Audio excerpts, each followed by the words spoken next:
우리 하나님의 말씀을 보도록 합니다. 출애굽기 12장을 보도록 합시다. 출애굽기 12장. 하나님의 말씀 출애굽기 12장 15절부터 20절까지입니다. 출애굽기 12장 15절로 20절까지입니다. 우리 찾았으면은 다 같이 보도록 합니다. 다 같이 15절입니다. 7일 동안 무교병을 먹을지니 첫날에는 누룩을 너희 집에서 첫날부터 7일까지 유교병을 먹는 자는 이스라엘에서 끊쳐지리라. 너희에게 첫날에도 성회요 제7일에도 성회가 되리니 이 두 날에는 아무 일도 하지 말고 각인의 식물만 너희가 갖출 것이니라. 너희는 무교절을 지키라. 이 날에 내가 너희 군대를 애굽 땅에서 인도하여 내었음이니라. 그러므로 너희가 영원한 규례를 삼아 이 날을 대대로 지킬지니라. 정월의 그달 14일 저녁부터 21일 저녁까지 너희는 무교병을 먹을 것이요 7일 동안은 누룩을 너희 집에 있지 않게 하라. 무릇 유교물을 먹는 자는 타국인이든지 본국에서 난 자이든지 물어나고 이스라엘 회중에서 끊쳐지리니 너희는 아무 유교물이든지 먹지 말고 너희 모든 유하는 곳에서 무교병을 먹을지니라. 아멘. 기도합시다. 고마우신 아버지 하나님, 하나님의 크신 은혜로 이 시간도 우리가 주의 이름으로 한자리에 모이게 하시고 하나님의 말씀을 상고할 수 있는 은혜를 허락해 주신 것을 감사합니다. 하나님이 때가 찬 겨우 경륜에 따라서 이 미국 LA 지역에 모퉁이돌 교회를 세우시고 하나님의 은혜 가운데 지금까지 인도해 주신 것을 감사합니다. 하나님, 이 일을 시작하신 이가 주님이시오매 끝날까지 이 일을 다 이루실 줄 저희들은 믿습니다. 이 한 시간도 그 과정 속에서 우리가 함께 모여서 예배하고 이 시간도 하나님의 말씀을 상고하기를 원합니다. 절기 속에 감추어진 예수 그리스도를 우리가 살펴보기를 원하오며 이 시간도 성령 하나님께서 성령의 감동으로 기록된 이 성경의 말씀들을 잘 깨달아 알아지게 각 사람에게 은혜로 함께하여 주옵시기를 원합니다. 특별히 종의 입술에 하나님의 말씀을 넣어주셔서 말씀이 다름질하게 하시고 그 다름질하는 말씀이 생명으로 나타나게 하셔서 말씀을 들을 때 상한 심령들 회복되어지게 하시고 아픈 심령들 일어나게 하시고 깨끗하게 나은 바 되어지게 하시고 연약한 무릎들 일으켜 세운 바 될 수 있는 복된 시간 되어지게 도와주시옵소서. 그리하여서 하나님의 말씀이 이 시간도 우리의 모든 영혼들을 소성함을 입는 복된 시간 되어지게 도와주시옵소서. 예배 시종을 주님께 의탁하옵고 그리스도 되신 예수님의 이름으로 기도합나이다. 아멘. 하나님께서 이 세상을 만드시고 다스려 가시는데 그 하나님은 우리 인간들은 알 수가 없습니다. 하나님 스스로를 계시를 해 주시기 전에는 알 수가 없습니다. 마치 뭐와 같으냐면은 우리 인간들이 로봇을 만들 것 같으면은 그 로봇은 스스로가 움직이는 것이 아니라 인간의 조정에 의해서 움직인단 말입니다. 그와 마찬가지로 우리 이 피조물이라는 것은 창조주에 의해서 움직여지거든요. 그것을 이제 믿는 사람들이 신자고 그걸 인정하지 않는 사람들 불신자라 이렇게 얘기를 합니다. 그래서 하나님께서 자기 백성들에게 내가 너희들을 창조했고 내가 너희들을 어떻게 다스리고 있으며 내가 너희들을 앞으로 어떻게 해갈 것인가를 알려주기 위해서 자기 백성들에게 성경을 주셨어요. 그래서 하나님은 그 자기 백성들을 다스려 갈 것을 구약시대에는 이스라엘을 한 민족을 통해 가지고서 미리 이렇게 보여주셨어요. 그래서 이스라엘은 구약의 이스라엘 민족은 장차 이 땅에 일어날 모든 영적 이스라엘을 대표하고 있습니다. 그러니까 하나님은 구약 이스라엘이라는 민족을 통해 가지고서 예표적으로 내가 내 백성들을 어떻게 다스려 갈 것인가 그걸 이게 설명을 해주고 있는 거예요. 그래서 구약 이스라엘을 통해서 우리는 그 속에서 우리의 자화상을 봐야 돼요.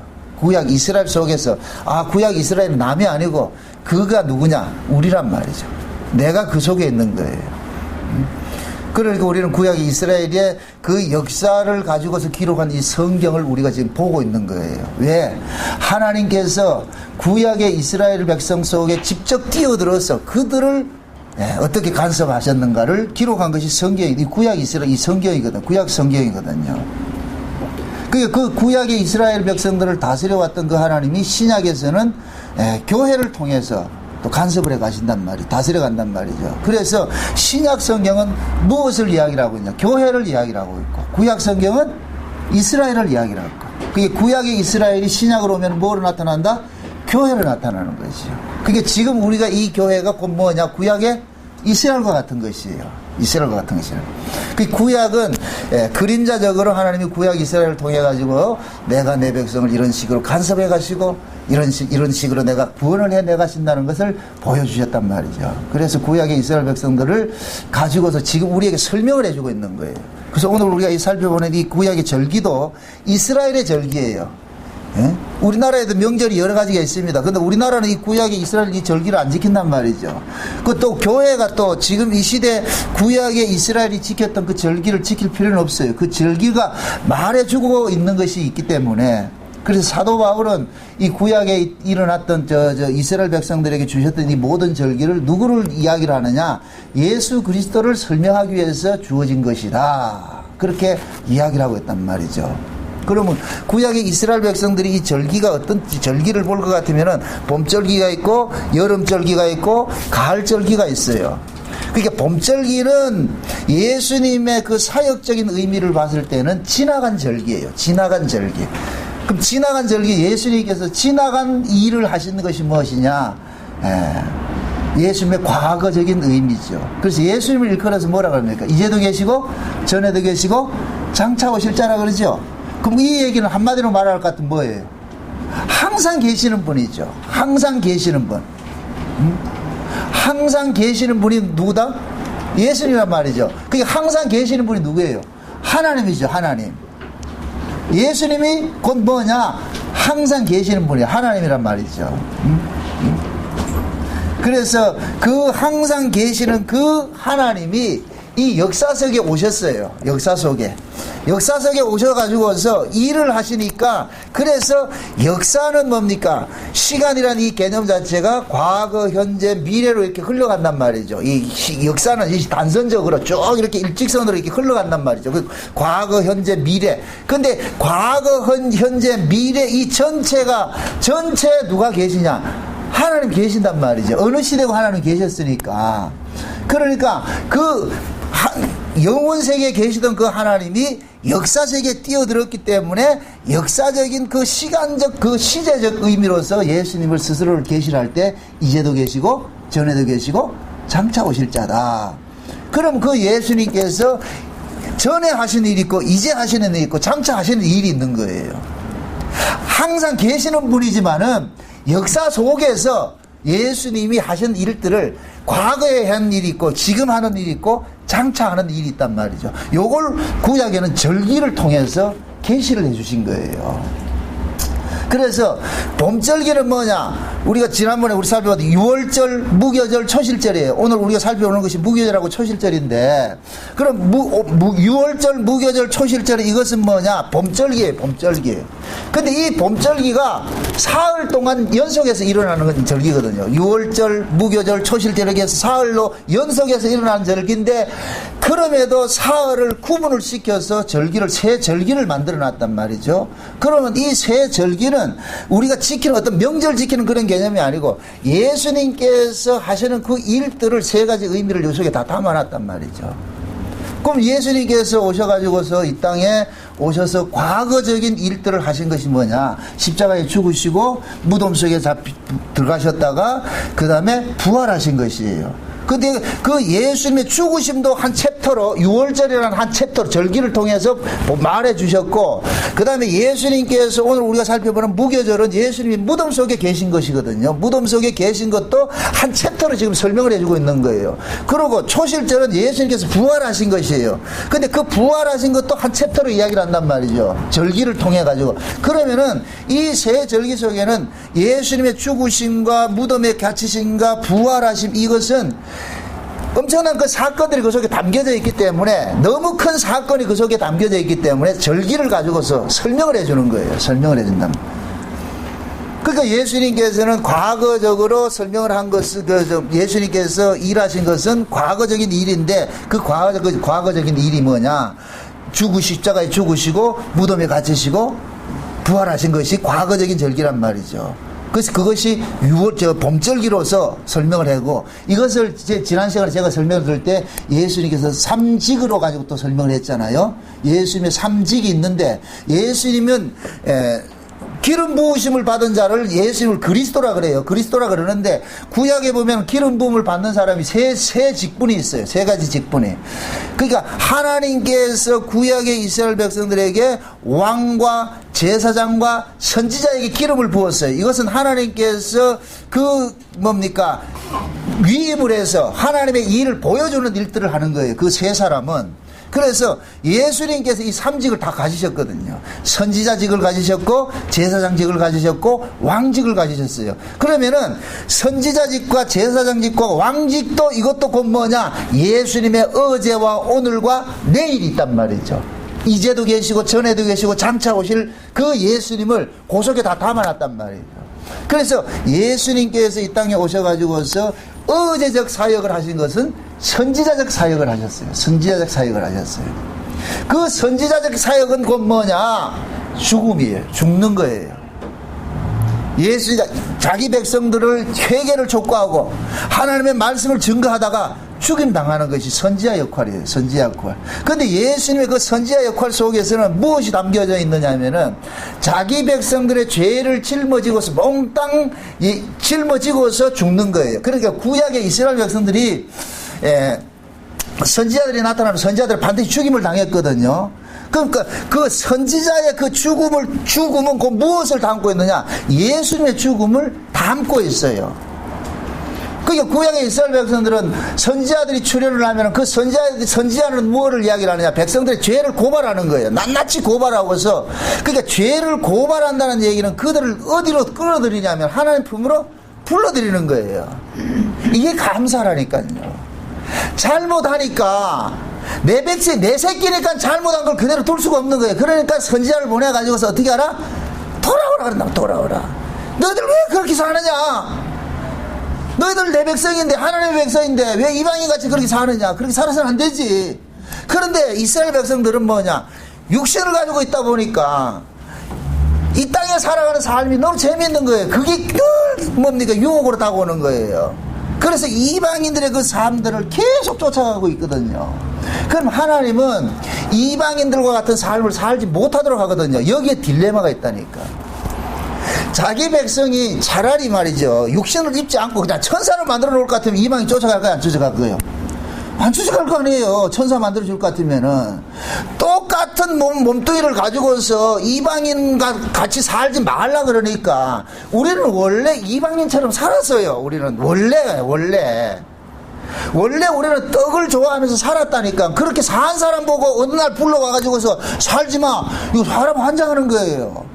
애굽에서 태어나고 애굽에서 살았던 사람을 끄집어내놔놓고 애굽식으로 살지마 이럴 것 같으면 이거 환장하는 짓이라니까. 그 얘기는 결국은 뭐냐? 살지 않음의 목적이 있는 것이 아니고, 너희들은 마땅히 이방인같이 살다가 저주받아야 될 놈인데 이방인같이 살고 있음에도 내가 너희들을 뭐 하느냐? 용서하고 산다는 거예요. 용서하고. 그래서 너희들이 용서하는 그 용서에 그냥 용서해 주는 것이 아니라 너희들 대신 누가 죽는 거예요. 흠없는 분이 죽는 거예요. 하나님으로부터 보내심을 입은 자가 죽는 거예요. 그게 구약에는 선지자로 나타난다니까. 선지자. 그래서 선지자는 뭡니까? 하나님의 부르심을 입는 자잖아요. 멀쩡히 자기 생활 잘하다가 하나님 성신이 임하니까 뭐가 돼버리냐? 하나님의 말씀을 받아가지고서 백성들 앞에 서는 거예요. 예를 들어서 우리 교회 안에 있다가 멀쩡히 있다가 갑자기 말이죠, 성신이 우리 만약에 유집사님한테 임했다. 그럼 유집사님은 그때부터는 동료가 아니고 뭐가 되느냐? 이 자리에 딱 서가지고 뭐 하느냐? 여러분들이 죄를 고발하는 입장이 돼버린다니까. 그러면 여러분들 뭐 하느냐? 저 인간 저기 뭐 미쳤나? 저거 왜 저러지 저거? 그렇게 해서 뭐 하느냐? 듣기 싫은 소리를 하면 뭐 하느냐? 죽이는 거예요. 그러면 결국 성신에 임한 그 요셉사님은 누구 때문에 죽느냐? 하나님의 일 때문에 죽는단 말이죠. 그러면은 하나님께서 그 죽음을 근거로 해가지고 여러분들 용서하는 방식으로 일을 한다니까. 그렇게 될 것 같으면은 여러분들은 전부 누구 희생에 동참이 되느냐면은 여러분들에게 바른 소리를 해준 그 선지자적 역할을 한 그 사람의 희생을 뒤집어 쓰고 있는 거예요. 그러니까 하나님께서 이스라엘에게 물어야 될 그 죄를 누구에게 묻느냐? 선지자에게 묻는 거예요. 그게 선지자는 아픈 거예요, 이게. 그래서 그 선지자 역할을 누가 하셨나요? 예수님께서 하신 거예요.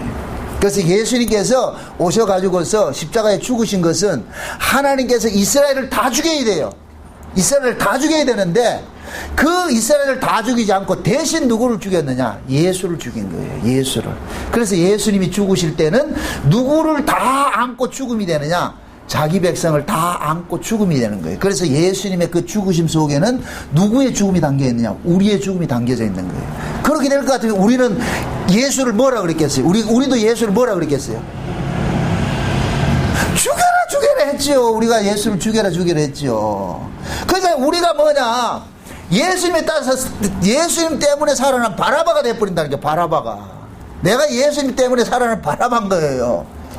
그러니까 하나님께서 보세요. 참 재미있잖아요. 예수님이 십자가에 죽는 구조를 만들어 놔놓고 아주 악독한 그 강도 하나 있잖아요. 누구를 세워요? 바라바지요. 그죠? 원래 누가 죽어야 돼요? 예수님은 죄 없는 분이고 바라바는 죄인이잖아요. 누가 죽어야 돼요?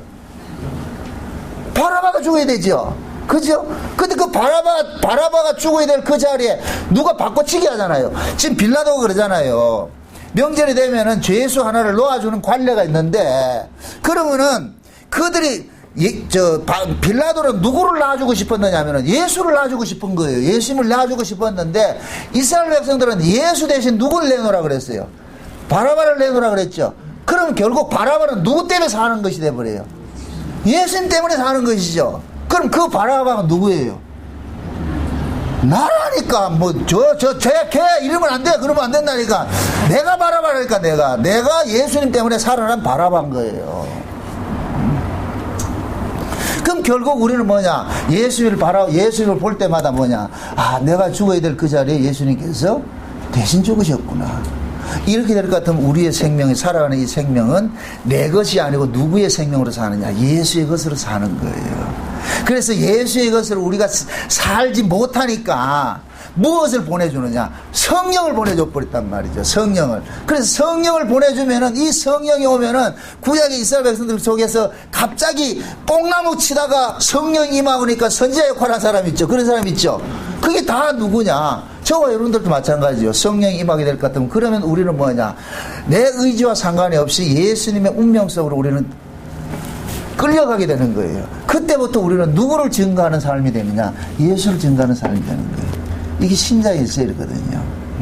그래서 하나님께서 구약의 이스라엘을 통해 가지고서 자기 백성들을 어떻게 구원해 낼 것인가를 설명을 함과 동시에 또 하나님께서는 자기 백성들을 어떤 식으로 살려내는가, 이걸 또 설명을 해주고 있단 말이에요. 그래서 우리가 이 절기를 통해 가지고서 살펴봐야 되는 부분들은, 이야, 하나님께서 이렇게 세밀한 일들을 이렇게 하셨구나.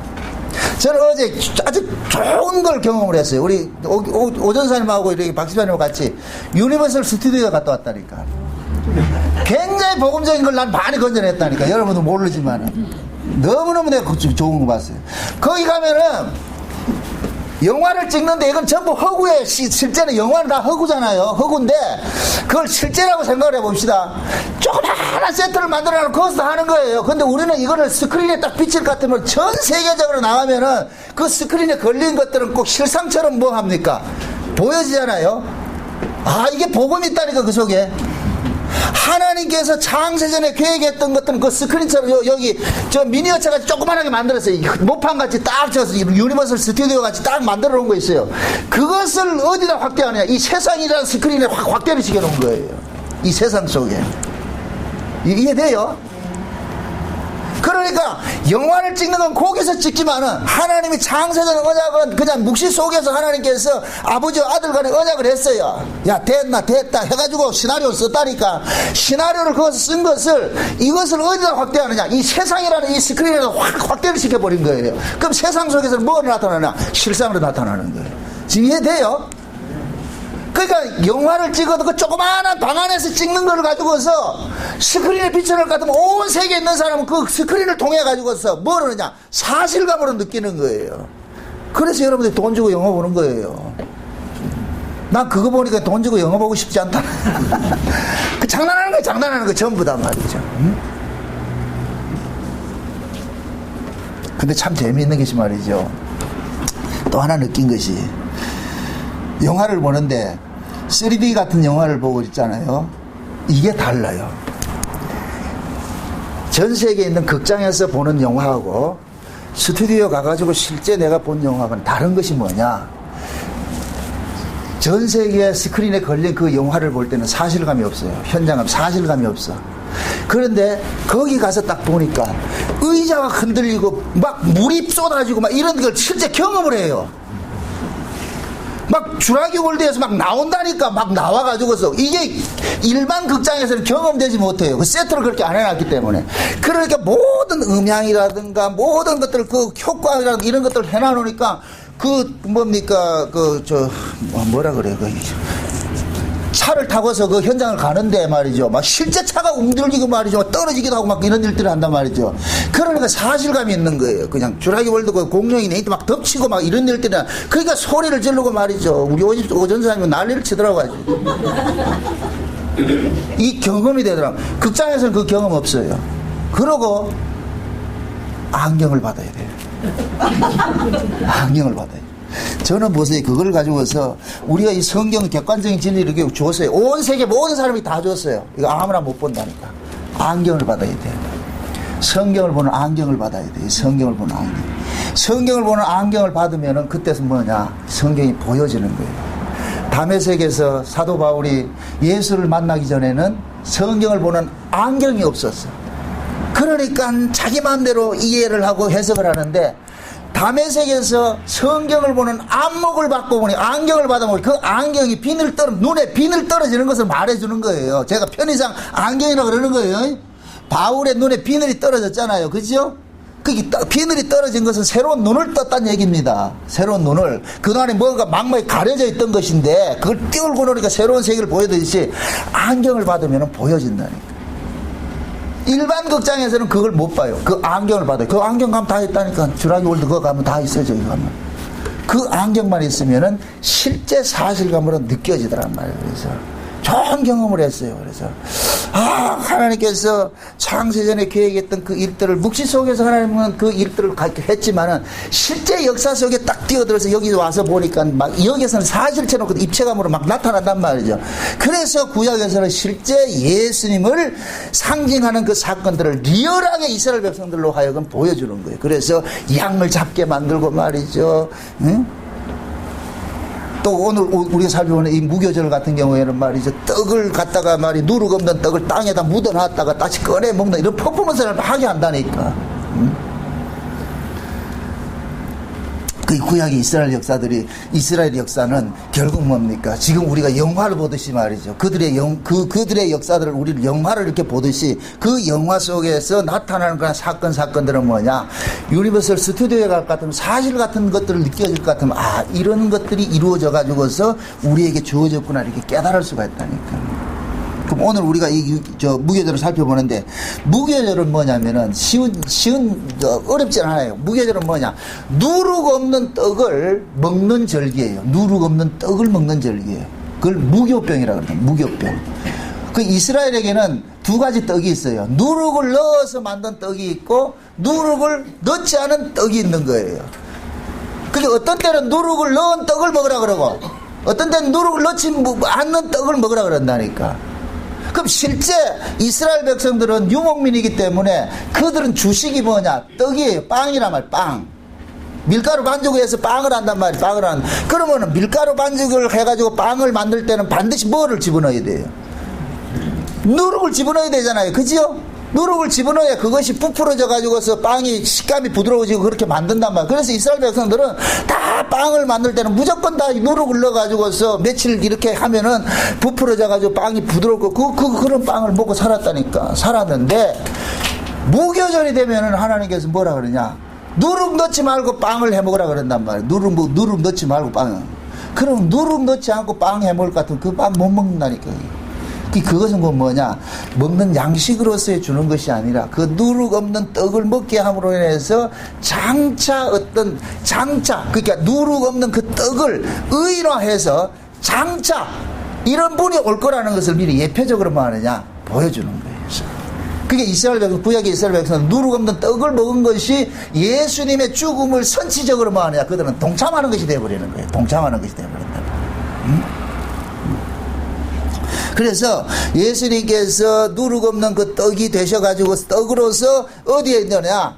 무덤에 갇힌 것이 있단 말이죠. 참 재밌는 것이 이스라엘 백성들은 무교절이 될 것 같으면은 온 모든 집안에 누룩을 다 없애야 돼요. 누룩. 집안에 그동안에는 뭡니까? 무교절 전에는 빵을 늘 해 먹어야 되니까 누룩은 늘 집에 있는 거예요.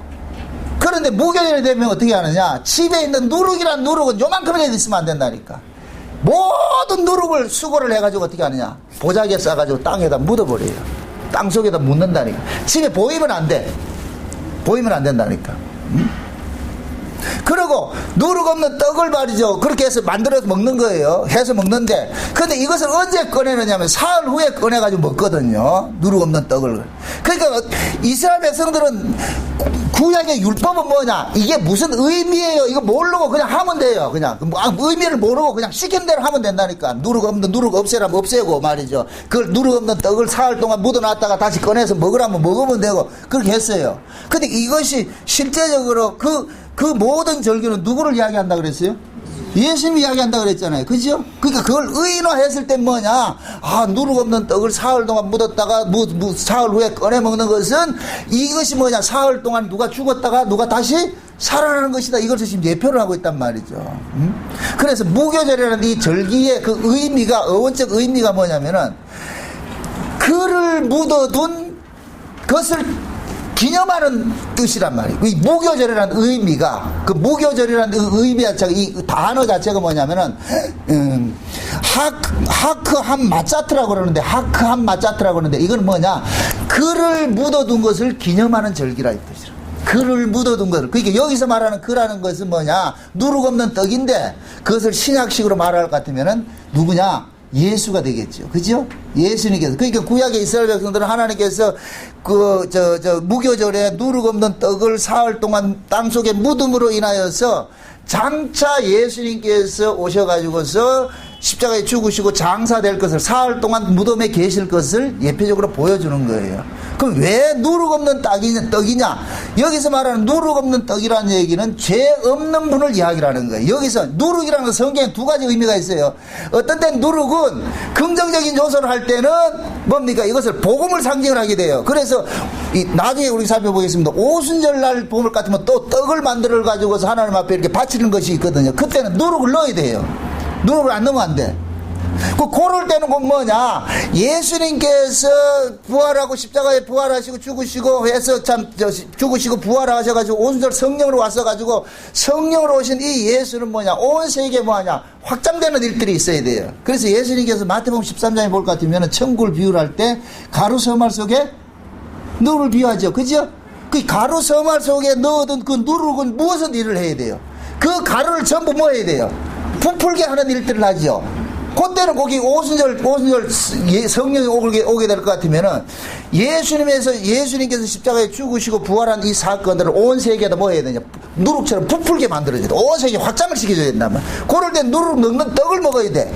근데 무교절 이것은 뭐냐? 누룩 없는 떡을 먹는 것은 여기서 말하는 누룩은 또 누룩은 무엇을 상징하냐?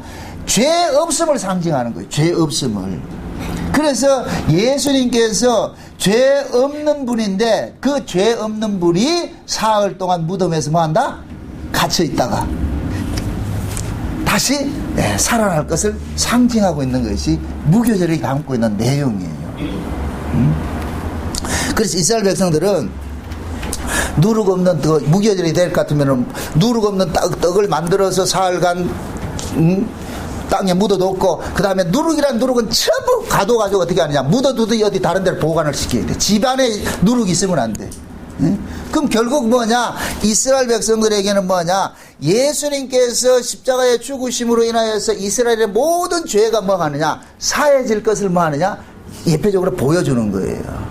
그러니까 예수님이 십자가의 죽으심으로 인하여서 이스라엘의 모든 죄가 뭐 하느냐, 사해지는 거잖아요. 우리의 모든 죄가 뭐 하는 거예요, 사해지는 것이잖아요. 사해지는 것. 그러니까 하나님께서 우리의 모든 죄들을 예수를 통해 가지고서 땅에 묻는 일들을 하신 거예요. 그게 무교절이라니까, 무교절. 그래서 오늘 읽었던 이 본문 속에 볼 것 같으면 15절 다시 보세요. 15절 보세요. 너희는 7일 동안 무교병을 먹을지니 그 첫날에 누룩을 너희 집에서 제하라. 무릇 첫날부터 7일까지 유교병을 먹는 자는 이스라엘에서 뭐 한다? 끊쳐지리라 그러죠. 유교병을 먹는 자. 여기서 유교병은 뭐예요? 누룩 넣은 떡이죠. 누룩을 넣은 떡이란 말이죠. 그게 누룩을 넣은 떡을 먹지 말라. 너희들은 그거 먹는 사람은 이스라엘에서 끊쳐진다 그러잖아요. 그건 이스라엘 백성이 아니란 얘기예요. 그럼 여기에서 이렇게 말할 때 유교병과 무교병이 나오는데, 무교병은 뭐하냐, 누룩이 없는 것이고 유교병은 누룩이 있는 떡이란 말이죠. 그럼 이스라엘은 평상시에 뭘 먹었다 그랬어요? 유교병을 먹었다 그랬죠. 누룩이 있는 떡을 먹었다 그랬잖아요. 그럼 그것은 이스라엘의 죄를 상징하는 거예요. 이스라엘의 죄들을 상징하는 거예요. 그러니까 너희들이 가지고 있는 그 죄를 먹고 마신 자는 이스라엘에서 뭐 한다? 제해버린다는 거예요. 그럼 그 죄를 어떻게 없애지느냐? 무교병과 같이 죄 없는 분이 땅속에 묻힘으로 인하여서 뭐 한다? 우리의 죄가 뭐 한다? 사해지는 것을 상징을 하는 거예요. 그래서 무교절에는 누룩 넣은 떡을 절대로 먹지 못하겠다. 그게 이스라엘 백성들은 평상시에 누룩 있는 떡을 그렇게 좋아하다가도 일주일 동안은 뭐하냐? 누룩 없는 떡을 먹어. 그게 누룩 없는 그 떡을 먹을 때 일주일 동안 그들의 모습이 어떻겠어요? 기뻤다, 슬펐다? 슬프지요. 이건 다시 말해서 지금식으로 말할 것 같으면 저와 여러분들이 예수를 믿기 전에는 우리 인생을 내 마음대로 살았을 때는 기쁘고 즐거운 사람으로 살았는데, 예수를 믿고 난 이후부터는 우리 인생이 우리 인생으로 사라진다, 안 사라진다? 안 사라지죠. 예수님의 인생으로 차압을 당하잖아요. 이것이 곧 뭐냐, 누룩 없는 떡을 먹는 것과 같은 아픔인 거예요. 아픔이라니까. 그러니까 누룩 없는 떡을 일주일 동안 먹음으로써 장차 예수님께서 십자가의 죽으심에 대한 그 고난에 미리 동참을 시키는 거예요. 그래서 누룩 없는 떡을 다른 말을 말해서 고난의 떡이라고 그러지 않나요? 고난의 떡이라고. 그냥 떡이라 하지 않고 고난의 떡이라 이렇게 표현을 한다니까. 그게 떡 먹는 그런 사건이 아니에요. 예수님께서 오셔가지고 그러잖아요. 나는 하늘로서 내려온 뭐이다? 떡이라고 하잖아요. 예수님 떡이라고 하잖아요. 예수님 떡이라고 그러잖아요. 그러니까 이스라엘 백성들에게 예수님께서 지금 보세요. 지금 예수님이 나는 하늘로서 내려온 산 떡이다. 누구든지 내 이 떡을 먹는 자는 영생한다. 그렇게 했을 때 이 예수님이 말하는 그 청자가 누구예요? 이방인이에요? 유대인들이에요? 유대인들이라니까. 그러면 이 사람들은 대번 알아먹는 거예요. 떡 이를 같으면 그 떡이 무슨 떡인지를. 물론 예수님께서는 거기에서 말씀을 하실 때는 하늘에서 내린 만나 사건을 가지고서 이야기하는 게 맞아요. 그러나 이스라엘 백성들은 떡 이야기를 할 것 같으면 모든 것들이 다 복합적으로 이해가 되는 거예요. 이 6월절 때 무교절 떡도 이해가 되고, 만나도 이해가 되고. 그래서 사도 바울이 골로새서 그러는 거예요. 먹고 마시는 것이나 절기나 월삭이나 안식일이나 이런 것 가지고 평론하지 말라. 이것은 장래일의 그림자니 그의 그 그림자, 그 몸은 누구다? 그리스도라 그러잖아요. 그러니까 먹고 마시는 것도 나오잖아요. 그죠? 절기나 월삭이나 나오잖아요. 지키는 것이 그러잖아요. 그러면은 먹고 마시는 것도 결국 누구를 설명하기 위한 것이다? 예수를 설명하기 위한 것이고, 그 다음에 나를 지키는 것도 누구를 설명하기 위한 것이다? 예수를 설명하기 위한 것이다. 그래서 우리가 지난 시간에 그랬어요. 안식일 날이 무슨 날이에요? 이렇게 물으면 안 된다 그랬어요. 안식일이 누구예요? 이렇게 해야 된다니까. 안식이라는 게 뭡니까? 안식하는 날이잖아요. 그죠? 안식하는 날. 그럼 우리는 죄 아래서 태어난 사람들은 안식할 수 있다 없다? 없지요. 그러니까 안식을 주시는 분이 와야 안식이 되는 거예요. 그래서 안식일 날이 어느 날이에요? 물으면 안 되고, 안식일이 누구예요? 해야 된다니까. 이거는 성경 받지 않는 사람들에게 이해가 안 돼요. 그러니까 지금 우리가 이렇게 날을 지키는 것은, 주일날 이렇게 지키는 것은 나를 지키는 것이 아니에요. 구약은 보세요. 구약에는 제7일 안식일 날 지켰어요. 안식일 날. 일곱째 날이 뭐예요? 안식일 날이죠. 그 일곱째 날이 오기 전까지 무슨 날이 있었어요? 여섯째 날이 있었죠. 여섯째 날. 그 엿새 동안은 뭐냐? 창조 뭐 하는 거예요? 6일 동안 뭐 하는 거예요? 창조하는 날이죠. 그죠? 그 창조하는 날이 있다. 6일 동안 창조하는 일들은 이것은 일하는 날인데 그 창조가 끝나고 일곱째 날은 뭐 하느냐? 쉬는 날이란 말이죠. 그래서 일곱째 날은 모든 일을 다 쉬시고 일곱째 날을 하나님께서 복을 주셔서 안식을 했다 그런단 말이죠. 그럼 일곱째 날도 첫 창조 속에 들어가 있는 거예요. 이해되죠? 첫 창조 속에 들어가 있는 날이에요.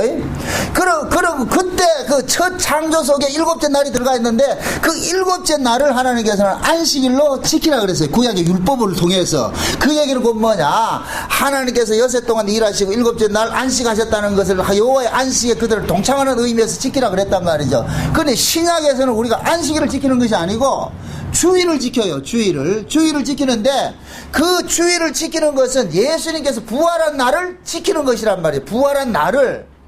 그래서 예수님께서 부활한 날이 언제냐면은 안식 후 첫날에 부활했잖아요.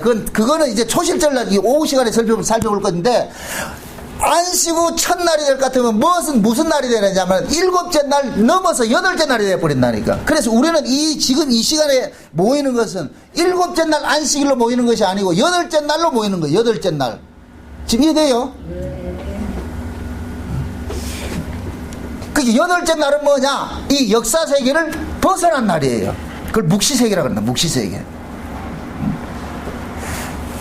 첫 창조 속에는 일곱째 날 안식일은 그 첫 창조 속의 안식일이 맞아요. 그러니까 구약은 결국은 뭐가 되느냐? 첫 창조에 속한 안식일을 지킨 거예요. 그럼 우리는 신약에서는 첫 창조에 속한 안식일을 지키는 것이 아니고 둘째 창조에 속한 안식일을 지키는 것이죠. 그죠? 그러니까 예수님께서 부활하신 그날이 뭐냐?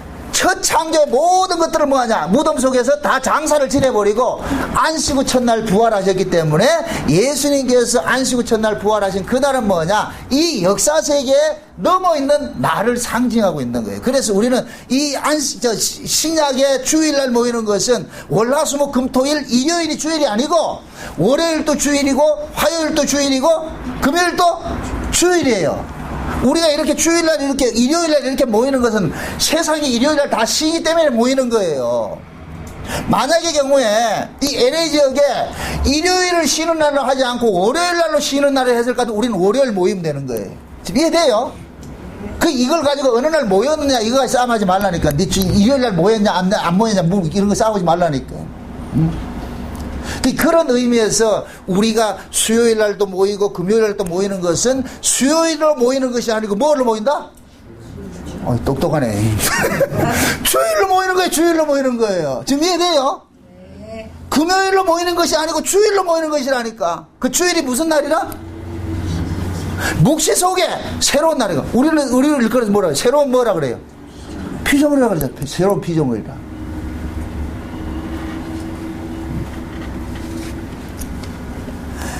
자, 다시 지금 무교병에 대해서 설명합니다.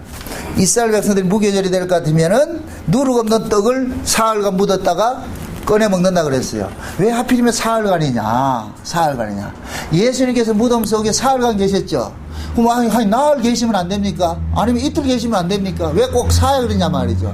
그래서 성경에서는 사흘이라는 것은 하나님께서 창조의 날을 이야기하는 거예요. 그러니까 여러분들이 창세기 1장에 볼 것 같으면 하나님께서 창조한 것이 첫째 날부터 셋째 날까지가 창조가 있어요. 첫 창조가 있어요. 그것이 창조가 있는데 요 창조는 뭐냐? 갈라내는 창조를 하는 거예요. 빛과 어둠을 갈라내고 궁창 위와 궁창 아래를 갈라내고 땅과 바다를 갈라내는 거예요. 그 다음에 넷째 날부터는 뭐 하느냐? 갈라진 곳에 채우는 일들을 하는 거예요. 자, 이게 중요한데 잘 이해하고 들으세요. 갈라내는 이 일들을 예수님께서 십자가에서 하신 거예요. 십자가에서 갈라내는 일들을 하셨어요. 그게 예수님 십자가에서 사흘 동안 십자가에 죽으시고 사흘 동안 무덤에 계시는 일들은 갈라내는 창조를 하는 거예요. 그럼 예수님께서 사흘 후에 부활을 하시잖아요. 부활하신 주님께서는 그때부터 자기 백성들 속에, 갈라진 자기 백성들 속에서 뭔가 채우는 일을 하는 거예요. 그러니까 두 번째 창조를 하는 거예요. 이 두 창조, 이 말을 잘 이해하세요. 두 번째 창조를 하는, 두 번 창조란 얘기가 아니고, 창세기 1장의 창조를 볼 것 같으면 첫째 날부터 여섯째 날까지 창조하잖아요. 근데 첫째 날부터 셋째 날까지 창조하는 것은 무엇을 창조했어요? 뭘 뚝딱뚝딱 만드는 거예요? 있는 걸 갈라내는 거예요. 갈라내는 걸 창조하잖아요. 갈라내는 걸. 빛과 어둠을 갈라내고, 공창이와 공창 아래를 갈라내고, 땅과 바다를 갈라내잖아요. 그 다음에 넷째 날부터는 창조를 하는 것이 뭐예요? 갈라진 곳에 뭐 하는 것이다? 채우는 일을 하죠. 그러면 예수님께서 십자가에 죽으신 것은 우리를 갈라내는 일을 하신 거예요. 갈라내는 일을 하신 거예요. 그리고 예수님이 성령으로 우리 가운데 오신 것은 그때부터 뭐 하느냐? 채우는 일을 하는 거예요. 이해돼요? 그럼 저와 여러분들은 뭐냐? 성령이 우리 가운데 오신 것은 뭐냐?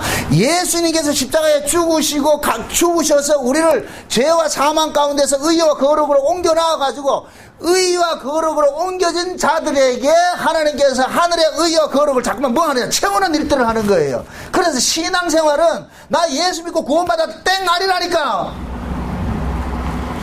예수 믿고 땡이 아니고, 그거는 우리가 하는 일이 아니고 예수님께서 홀로 다 하셨어요. 십자가에서. 그래서 예수님께서 오셔가지고서 죄 안에 있던 자들 우리를 끄집어내줘서 끄집어내 놔놓고, 그때부터 예수님이 뭐 하느냐? 우리를 가만두고 놀으라는 게 아니고, 그때부터 예수님께서 우리 몸을 가지고서 뭐 하느냐? 당신의 형상을 새기는 일을 하는 거예요. 이게 보통 골치 아픈 게 아니에요. 이게 아픈 일이라니까. 그래서 성령이 우리 가운데 오실 것 같으면 미움을 뽑아내고 시기를 뽑아내고 말이죠. 우리 안에 있는 각종 이 더러운 것들이 있거든요. 가나안 칠족석이 있거든요. 가나안 칠족석이 우리 안에 더러운 이것들이 있는데 여기에 전쟁을 하는 거예요. 마치 여호수아가 군대 장관이 돼서 가나안 정복을 하듯이. 그래서 이스라엘 백성들이 애굽에서 나와가지고 가나안까지 가는 데는 두 지도자가 있다 그래요. 두 지도자가 누구예요? 모세와 여호수아죠. 근데 모세는 어디에서 끄집어내느냐? 애굽에서 6월절 어린 양 피 바르게 해가지고 홍해바다 건너게 해서 끄집어내는 거예요. 가나안 입구까지 딱 갖다 놓는 것이 모세가 할 일이에요. 그러니까 모세가 가나안 땅 안 들어갔다 해서 모세 구원 안 받다 하면 안 된다니까. 모세의 역할이 그거라니까. 그 모세는 하나님께서, 모세가 중요한 것이 아니고 모세를 가지고서 예수를 설명하고 있는 거예요. 예수를. 그러니까 애굽에서 가나안 입구까지 건져 놓는 것은 누가 하느냐? 육체로 오신 예수가 하는 거예요. 육체로 오신 예수가. 예수님께서 육체로 오셔서 십자가에 죽으셔가지고서 우리를 뭐 하냐? 죄와 사망 가운데서 건져내 놓는다니까. 요걸 뭐라 그러냐? 물세례라 그러냐? 물세례. 그래서 우리가 세례를 받을 때도 하나만 받으면 안 돼요. 몇 개를 받아야 돼요? 물과 성령을 받나라 그러죠. 물은 뭐 하는 것이에요? 옛사람을 죽이는 것이고, 성령은 새 사람으로 살려내는 것이고. 그래서 예수님께서 모세가 물에서 홍해바다에서 건너낸 그들을 이쪽 가나안까지 입구에 갖다 놓으면 그때 뭐하냐? 성령이 우리 안에 오셔가지고서 우리를 다시 뭐합니까? 살려내는 일들 하잖아요. 요걸 누가 하느냐? 여호수아가 했다는 거예요. 여호수아가. 그래서 여호수아는 이스라엘 백성들을 가나안 땅에 들어가서 전쟁을 하게 하는 거예요. 전쟁을 하게 한다니까. 그 전쟁이 어디에서 일어나느냐? 지금 우리 안에서 일어난다니까. 우리 안에서. 그래서 성령께서 우리 안에 올 것 같으면 우리 옛사람을 뭐 하느냐? 날마다 뭐 하느냐? 죽이는 일을 하는 거예요. 이게 아픈 거예요. 응? 이것을 우리가 그렇다고 해서 우리가 완전하게 우리가 변화되는 건 아니에요. 이 육신을 가지고 있는 나는 절대로 완전해질 수가 없어요. 이 성화주의자들이 오해하는 것이 그 부분이에요. 자꾸만 우리가 어떤 천사 되는 것을 생각한단 말이죠. 하나님은 우리를 천사 만드는 데 목적이 있는 것이 아니에요. 이 몸뚱이 가지고는 천사가 된다 안 된다?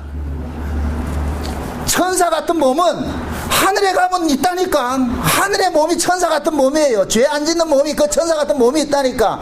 그리고 이 땅의 몸은 죽었다 깨도 천사 된다 안 된다? 안 돼요. 만약에 천사 되면 그 사람이 예수가 필요 없어져 버린다니까. 하나님께서는 바라는 것이 뭐냐? 이 육신의 장막을 갖고 있을 동안에는 예수 그리스도의 핏부림이 아니면은 너희들이 구원을 얻을 수 없다는 이 사실을 뭐 한다? 가르치는 거예요. 계속해서 가르친다니까. 예수 아니면 안 된다는 거예요. 그래서 우리는 뭐냐? 원함은 있는데, 원함은 좀 진짜 천사 되고 싶은데 된다 안 된다? 안 되죠. 남편한테도 잘해주고 싶고 말이죠. 아내한테 잘해주고 다 우리 소원이잖아요. 그렇죠? 아닌 것 같다 지금 보니까. 더 나긋나긋 해주고 말이죠. 잘해주고 싶고 말이죠. 응? 다 잘해주고 싶잖아요. 그런데 된다 안 된다? 아니, 얼굴을 안 봤을 때까지만 해도 잘해주고 싶어요. 내가 잘해주고 싶고 이러는데 얼굴 딱 보는 순간 그게 원하면 있으나 안 된다니까. 왜 그러겠어요? 우리 안에 또 내가 있기 때문에 이게 안 된다니까. 그래서 우리는 뭐 하냐? 상한 심령이 일어나는 거예요. 주여 와 안 됩니까? 주여 와 안 됩니까? 그러면 그런다니까. 성령께서 야 이놈아, 그러니까 예수가 죽었지. 그러니까 예수가 죽었지. 네가 될 것 같으면 예수 죽을 필요가 뭐가 있겠나? 네 예수 안 믿는다 그런다니까. 우리가 잘 돼보세요. 내가 천사 돼보세요. 예수 믿는다 안 믿는다? 묻습니다. 천사는 예수 믿는다 안 믿는다? 안 돼봐서 모르겠어요? 천사는 예수를 안 믿는다니까. 죄인만 예수를 믿는 거예요. 죄인만. 그래서 하나님께서는 육신의 몸을, 이 몸뚱이를 가지고 있는 한은 뭐 하느냐? 하나님의 말씀에 비춰봤을 때 우리는 계속 뭐가 되느냐? 죄인으로 드러나는 일들을 하는 거예요. 그래서 이 말씀은 계속해서 우리에게 뭐냐? 요구하잖아요. 하라 하지 말라 요구하잖아요. 근데 그 하라 하지 말라는 요구가 계속 우리에게 쏟아지는데 우리는 그걸 받아낸다 못 받아낸다? 못 받아낸다. 그럴 때 뭐 하느냐? 오라 나는 뭐 하다? 공관자다. 주여 살려주세요. 난 못하겠습니다. 그럴 때 하나님께서 그런단 말이죠. 네가 할 수 없기 때문에 누가 죽었다? 예수 죽었지 않느냐. 그 예수 바라봐라. 신앙생활은 뭐냐? 예수 믿는 거예요. 예수 믿는 거예요. 예수 바라보는 거예요. 그럼 내가 가능할 때 예수 본다, 불가능할 때 예수 본다? 불가능할 때 예수를 보죠. 그래서 예수님 그러는 거예요. 내가 의인 부르러 온 것이 아니라 누굴 부르러 왔다? 죄인을 부르러 왔다 그러는 거예요. 그럼 그때 당시에 예수님께서 그런 말씀을 누가 했느냐? 누가 의인이고 누가 죄인이었어요? 예수님 당시에 바리새인들이 의인이었고 세리와 장기가 죄인이었지요. 그러니까 예수님께서 너희들 바리새인들은 누구였어요? 하나님 말씀대로 살아서 자기들은 천사 된다고 하는 놈들이 바리새인이었다니까. 그러니까 예수님께서 하신 말씀이 나는 천사가 필요 없고 이 얘기예요. 쉬운 얘기로 나는 천사를 위해서 온 자가 아니고 누구를 위해 왔냐? 저 세리와 장기들 같이 죄 문제를 해결할 수 있는 저런 거지들 저 거지 발사기 같은 저런 인간들을 위해서 내가 왔다는 거예요. 응? 그래서 예수님께서 그러잖아요. 나는 의원인데, 의원은 병든 자가 의원이 필요한 거예요. 건강한 자는 의원이 필요 없잖아요. 바리새인들은 건강해요. 왜? 스스로 하는 말씀대로 지키고 살겠다 그러니까 그들은 건강한 자지요. 근데 세리와 죄인들은 스스로 하는 말씀대로 살지 못한다는 걸 알기 때문에. 그러니까 누가 필요하냐? 의원이 필요하죠. 의원이. 그래서 예수라는 의원이 필요한 거예요. 우리도 마찬가지예요. 우리가 지금 예수를 믿는다는 얘기는 우리가 스스로 세리와 장기같이 내가 죄 문제를 해결할 수 없다는 것을 아는 사람인 거예요. 그러니까 내가 죄 문제를 해결할 수 없다는 것을 아는 사람이 이것을 그 심도를 그 깊이를 알면 알수록 뭐냐? 예수는 점점 뭐 하는 거예요. 그게 우리에게 뭐가 돼요? 와닿겠죠. 그래서 하나님께서는 신앙생활을 경륜이 쌓이고 오래되면 오래될수록 깊어지면 깊어질수록 내가 죄인 중에 예수님을 알게 하는 거예요. 전 과거에 내가 죄인이라는 사실을 몰랐다니까. 율법 아래 있을 때는 율법에 특심하니까 내가 왜 죄인이야? 내가 왜 죄인이야? 저 술 처먹는 밥지사가 죄인이지. 이렇게 생각했다니까. 난 착했거든요. 안 믿는데 진짜 저 착했거든요. 한동안은 착하게 살았다니까. 은혜를 받고 나서 말이죠. 그 좋아하던 술 담배 다 끊어버리고 말이야. 개차방에서 살던 거 다 진짜 완전히 개가천선내가 그렇게 살았다니까. 그럴 때는 내가 죄인인 줄 몰랐어요. 그냥 하도 죄인 그러니까 그냥 관념이죠. 추상적으로. 그냥 교회 가서는 죄인이라 그래야 되니까. 그러니까 죄인 하는데 실제 내가 실감이 안 가는 거예요. 죄인이 안 되는 거예요. 죄인이라는 사실을 모르는 거예요. 그런데 어느 날 하나님께서는 죄인 만드는 작업을 벌린다니까. 네? 내가 개차반이라는 사실을 깨달아지게 만든다니까. 그래서 지금하고 옛날하고 비교할 것 같으면은 지금이 내가 죄를 덜 짓겠죠. 옛날보다는 또 어떻게 자우지간 그렇게 하겠지만은 그런 내가 죄인의 깊이를 더 많이 알게 된다니까. 죄를 지은 안 지나 내 속에는 여전히 뭐가 있냐? 죄의 소욕이 있다는 이 사실을 알기 때문에 이건 내가 버릴 수 없는 거예요. 요건 환경만 조성되면 나온다니까. 죽었던 씨앗이 있는데 이 씨앗은 가만두면은 발화 안 해요. 그냥 가만히 있다니까. 그럴 때는 이것은 아주 천사같이 아주 야 이런 착하다 그러죠. 그런데 그거를 화분에 심고 물만 주면은 터져 나온다니까. 이게 특징이라는 거예요. 그 우리 안에는 그런 것들이 다 잠재되어 있어요. 그게 사람이 인생을 오래 살면 오래 살수록 그 사람은 죄를 더 많이 짓게 돼 있다니까. 많이 드러나게 돼 있다니까. 여러분들 보세요. 노인네 되면은 힘없고 그래 보세요. 그때는 세상에 지금은 젊었으니까 여러분들이 윤리를 지키고 도덕을 지키죠. 늙어보세요. 오줌 마려면은 젊었을 때 오줌 마려면 어딜 쫓아간다? 화장실 쫓아가죠. 늙으면은 안 늙어봐서 모르겠어요? 조금 더 있어보자고. 오줌이 질질 나오는데 어디 쫓아가겠어요? 아무 데고나. 길거리 가다 보면 차 운전하다 보면 노인네들이 막 아무 하단에도 오줌 누는 사람들 많이 보거든요. 그분들이 그러고 싶어서 그러겠어요? 아니에요. 그분들이 젊었을 때 그랬다 안 그랬다? 안 그랬다. 노인네들은 옆에 육교를 놔두고도 그 밑으로 간다니까. 그럼 가가지고 왜 그거 하세요? 나이 들어봐라 이승채끼야. 올라가는 거야. 다리 아파 죽겠는데 어디를 올라갔다 내려갔다 하겠냐? 교통복귀가 필요 없다니까. 그때는 법이 없어요. 법이 없다니까. 늙으면 법이라는 게 필요가 없어진다니까. 젊었을 때 법이 필요하죠. 육신 이길 사람이 없어요. 그러므로 늙어지면 늙어질수록 사람은 죄는 드러나는 거예요. 그래서 나이 들면 어린애가 된다는 이유가 그거예요. 어린애는 특징이 다른 게 없어요. 지 마음대로 해요. 지 마음대로. 옆에 사람이 어떻든 신경 안 쓴다니 그게 어린애의 특징이란 말이죠. 지금 이해가 되나 모르겠다 지금. 애들은 아버지가 밤새도록 야간 왔는데도 애는 젖 안 주면 운다니까. 뭐 아버지가 피곤해서 주무시는데 내가 아이고 배고파도 참아야지. 그거 아니라니까. 그냥 애는 배고프면 울어야 돼요. 아버지가 뭐 피곤하든 말든 그 상관하지 없다니까. 그게 애라니까. 그래서 나이 들면 뭐가 된다? 애가 된다니까. 그건 본능적으로 움직인다니까. 본능적으로 살게 된다니까. 그럼 그 본능적으로 살면은 결국 뭐냐? 인간은 남에게 피해를 주는 인간밖에 안 되는 거예요. 그래서 성경에서는 죄를 규정을 할 때, 십계명의 죄를 규정을 할 때 하나님 관계와 이웃 관계가 허물어진 것을 죄로 규정을 하는 거예요. 십계명의 내용이 뭐예요? 첫째 돌판에는 누구에 대한 계명이 써 있어요? 하나님과의 관계가 써있죠. 그죠? 그러니까 하나님과의 관계가 어떤 관계가 됐어요? 원래 하나님께서 인간을 창조한 것은 하나님과 화목된 관계로 창조가 됐잖아요. 그 화목된 관계가 뭐냐? 하나님 사랑하는 거예요. 하나님 사랑하는 거. 그 다음에 둘째 돌판에는 뭐가 적혀 있어요? 인간관계가 적혀 있죠. 그죠? 인간관계. 그러면은 인간관계도 하나님께서 죄를 안 지었을 것 같으면 인간관계가 회복이 되는 거예요. 그래서 천국을 일컬어서 뭐라 그러냐? 사자와 어린 양이 뭐 한다? 논다 그러죠? 이게 인간관계가 회복이 된 상태라니까. 죄가 빠지면 그렇게 돼요. 죄가 빠지면. 우리도 마찬가지예요.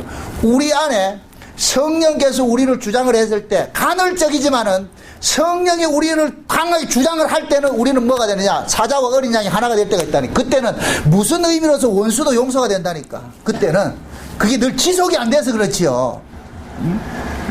그럴 때가 있다니까. 그래서 죄 문제가 해결이 되면은 뭐가 되느냐? 하나님 관계도 회복이 되고 인간관계도 회복이 되는 거예요. 거기 천국이라니까. 그러니까 우리가 지금 교회로 이렇게 모였을 때는 저와 여러분들 우리 모두가 뭡니까? 교회 안에 모여서 서로 그리스도의 이 복음 안에서 한 교제를 이룰 때는 그때는 잠시 무슨 모습이 나타나느냐? 천국의 모습이 보여진다니까. 집구석에 가가지고 요걸 할지라도 여기에서는 어떻게 하냐? 집사님 뭐 이렇게 하면서 서로 그 사귐을 가질 수 있어요. 왜? 그때는 성령께서 여러분들 마음을 강하게 주장을 하고 있다니까. 섬기고 베풀고 나누고 하게 한다니까. 집구석에 가면 다 풀려. 그래서 우리는 늘 뭐하냐? 신앙이라는 것이 왔다 갔다 하는 거예요. 미친 여자 널뛰듯이 말이죠. 왔다 어떤 때는 잘 됐다고 어떤 때는 안 됐다고 말이죠. 그래서 흔히 그러잖아요. 당신은 교회 가면 천사인데 집에 오면 왜 그래 마귀가 되냐? 그게 정상이라니까. 그렇게 말하는 사람은 뭐 때문에 말하겠어요? 당신은 교회 가면 천사인데 집에 오면 왜 그러냐? 집에서도 천사가 되라. 이렇게 얘기는 당신이 천사가 돼야 내가 뭐하다? 편하다는 얘기죠. 그럼 고인간은 우리 그렇게 안 돼요. 하나님이 그런 구조를 만들어놨어요. 만들어놨다. 하나님께서 지금 무교절에 그 떡을 사흘 동안 가둬놨다가 묻어놨다 꺼내는 이유가 그 사흘이라는 의미를 지금 설명했어요. 그 사흘이라는 의미는 뭐냐? 첫 창조에 갈라내는 창조를 하는 거예요. 그래서 예수님 십자가에 죽으신 것은 우리를 뭐 하느냐? 죄와 사망에서 뭐 하느냐? 갈라내는 일을 하는 거예요. 갈라내라. 그걸 이제 초실될 때 볼 것 같으면 예수님께서 무덤 속에 들어가서 자기 백성들 어떻게 해요? 끄집어내지요? 그지요? 거기 갈라내는 게 갈라내는 거. 자, 그 다음에 또 살펴보겠습니다. 그 다음에 무교절을 지금 이 지키라는데 있어가지고 13장 보시죠. 출애굽기 13장을 한번 보세요. 13장을 볼 것 같으면 13장 3절을 한번 보세요. 3절을. 3절을 볼 것 같으면은 보세요. 3절 다 같이 보세요. 모세가 백성에게 이르되 너희는 애굽에서 종되었던 전에 집에서 나온 그 날을 기념하여 유괴병을 먹지 말라. 여호와께서 그 손과 그 손의 권능으로 너희를 그곳에서 인도하여 내셨음이라 그랬죠. 그러니까 지금 여기에서는 말할 때는 뭐 하느냐? 출애굽을 기념하는 절기가 뭐예요? 무교절로 이야기하죠. 그죠? 출애굽을 너희들이 애굽에서 어떻게 했다? 나왔다 그러잖아요. 애굽에서 나왔다. 그 애굽이라는 것은 무엇을 상징하냐? 죄와 사망을 상징한단 말이에요. 죄와 사망. 그러니까 죄와 사망에서 나온 것을 기념하는 거예요. 그러니까 그것을 곧 뭐 하느냐? 사흘 동안 누룩 없는 떡을 묻어놨다가 꺼내서 먹는 것으로 이야기를 하는 거예요. 먹는 것으로. 그러니까 그냥 떡을 먹는 것이 아니고 무교병을 먹는 것이 아니고 이 무교병을 먹으면서 그들에게 잠깐만 뭐냐? 설명을 해줘야 되는 거예요. 몇 절 보냐면은 자, 13장 7절 보세요. 7절 동안 봅시다. 7절 동안. 5절부터 한번 여러분들 읽으세요. 여러분들 읽어보시라. 5절부터 몇 절까지 읽느냐면은, 9절까지 봅시다. 9절까지. 10절까지 같이 봅니다. 다 같이 시작. 여호와께서 너를 인하여 가나안 사람과 헷 사람과 아모리 사람과 히 사람과 여부 사람의 땅 곧 내게 주시려고 내 조상들에게 맹세하신 바 적과 고려르는 땅에 이르게 하시거든 너는 이달에 이 예식을 지켜 7일 동안 무교병을 먹고 제7일에는 여호와의 절기를 지키라. 7일 동안에는 무교병을 먹고 유교병을 너희 곳에 있게 하지 말며 내 지경 안에 누룩을 내게 보이지도 말게 하며 너는 그 날에 내 아들에게 배워 이르기를 이 예식은 내가 애굽에서 나올 때에 여호와께서 나를 위하여 행하신 일을 인함이라 하고 이것으로 내 손에 기호와 내 미간에 표를 삼고 여호와의 율법으로 내 입에 있게 하라. 이는 여호와께서 능하신 손으로 너를 애굽에서 인도하여 내셨음이니 연년의 기한이 이르러라. 이 규례를 지킬지니라. 자 보세요. 지금 이 무교절을 이렇게 지키면서 유교병을 먹지 말고 무교병을 먹으라 하는 것은 누구를 위해서 지금 이거 하는 거예요? 너희들이 애굽에서 나와가지고서 가나안 땅에 들어가면은 그래서 이 유월절 모든 절기를 어디 가서 지키느냐? 가나안 땅에 들어가서 지키는 거예요. 애굽에서 지키는 것이 아니고. 그러니까 가나안 땅에서 들어왔다는 얘기는 이미 그들은 구원이 끝난 사건이잖아요. 그죠? 구원을 받은 자들에게 너희들이 어떻게 구원을 받았느냐라는 것을 추억을 시키는데 의미가 있는 거예요. 그래서 기념이라 그러는 거예요. 기념이라는 것은 뭐라 그랬어요? 실제 사건을 경험한 사람만 지킬 수 있는 것이 기념이라 그랬어요. 우리 지금 결혼 기념일 있어요, 없어요? 왜 안 지키는데? 결혼을 안 했기 때문에 안 지키는 것이죠. 결혼을 하면은 지키지요. 그게 결혼 기념일은 결혼을 한 사람에게만 결혼 기념일이 필요하잖아요. 절기도 마찬가지예요. 하나님께서 이스라엘 백성들을 가나안 땅, 애굽에서 그 집안에서 가나안 땅에 집어넣고 난 다음에 7 절기를 지키게 하는 거예요. 그럼 그 7 절기는 모두가 뭐 하느냐? 이들이 애굽에서 어떻게 건져져 왔는가를 담고 있는 건 내용들이란 말이죠. 그러니까 가나안 땅에 들어가가지고서 자식들에게 이 절기를 지키면은 그 자식들이 묻는다 그래요. 6절 보세요. 6절 참 8절에 보세요. 너는 그날에 내 아들에게 배워 이르기를 이 예식은 내가 애굽에서 나올 때 했다 그러죠. 그죠? 그러면 이 예식은 자식들에게 뭐 하는 거예요? 가르침의 의미가 있죠. 그러면 자 보세요. 자식들도 자식들에게 가르치는 것은 그 자식도 부모가 경험한 것으로 지금 뭐 하는 거예요? 끌어들이는 거예요. 지금 이해돼요? 지금 우리가 성경을 배우는 것은 성경은 누가 하신 일들을 기록해 놓은 것이에요. 예수님께서 하신 일들을 기록해 놓은 것이죠. 그럼 그 예수님께서 하신 일들을 우리가 지금 배우는 것은 우리도 예수님의 삶으로 귀속시키는 거예요. 귀속시키는 거. 지금 이해돼요? 그러니까 신자만이, 예수 그리스도로 구원을 받은 자만이 성경을 보는 거예요. 성경을. 예수를 배우는 거예요. 예수에게 귀속되지 않는 자는 예수를 배울 필요가 있다 없다? 없지요. 그래서 성경은 오로지 누구에게만 줬느냐? 자기 백성에게만 준 거예요. 자기 백성. 그 무엇입니다. 자기 백성은 성경을 반드시 안다 모른다. 시편 1편에 보면은 그러잖아요. 찾아보세요. 시편 1편. 시편 1편이 뭐라 그랬어요? 이건 여러분 다 아시잖아. 시편 1편이 뭐예요? 복 있는 자는 해놓고 뭐 한다 그래요? 전제를 뭐를 깔아요? 복 있는 자요, 그러죠? 그죠? 이걸 하면 복을 받는다는 얘기가 아니고, 복을 받은 사람, 복 안에 온 사람은, 복 안에 들어온 사람은 이런 사람이다 설명하는 거예요. 그럼 그 복이 누구예요? 의인을 하면 누구예요? 예수죠. 예수가 복이에요. 하나님 자신이 복이라니까. 그러니까 예수 안에 있는 사람은 뭐 한다? 주야로 뭐 한다? 말씀을 묵상하는 자죠. 말씀을 묵상하는 자죠. 왜 말씀을 묵상할까요? 그 말씀이 곧 누구를 이야기하고 있기 때문에, 예수를 이야기하고 있기 때문에, 예수를 이야기하고 있기 때문에. 그럼 하나님께서 그러는 거예요. 쉬운 말로 이렇게 생각하세요. 하나님께서 예수를 통해 가지고 일을 다 벌려놨어요. 그래 놔놓고 자기 백성들에게 선전하고 싶은 거예요. 내 아들이 이런 일을 했다. 좀 알아둬, 좀 알아둬. 이거 알아달라는 거예요. 이게 많이 깨닫는 사람이 뭐 하느냐? 세상에 예수님이 이런 일을 하셨대요. 세상에 예수님이 나 같은 죄인을 위해서 십자가에 죽으셨대요. 이게 깨달아지면 그때 못하느냐? 할렐루야가 나오는 거예요. 주여 감사합니다.